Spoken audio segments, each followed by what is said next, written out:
ఎర్రగోవులకి ప్రత్యేకమైన ప్రాధాన్యత ఎందుకు వచ్చిందని అడిగింది పార్వతీదేవి.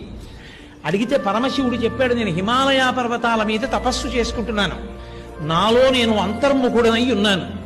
ఉండగా నా చుట్టూ ఆవుల మందలు చేరి అరుస్తున్నాయి.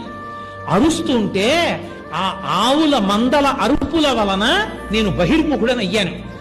బాగా తపస్సులో ఉన్నానేమో, నా కళ్ళలో ఎర్ర జీరలున్నాయి.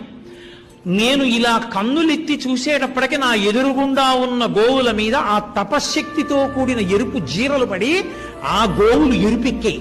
వాటి సంతతి కపిల గోవులు. అసలే గోవు, దాని మీద నా తపశ్శక్తి యొక్క ఎరుపు పడింది.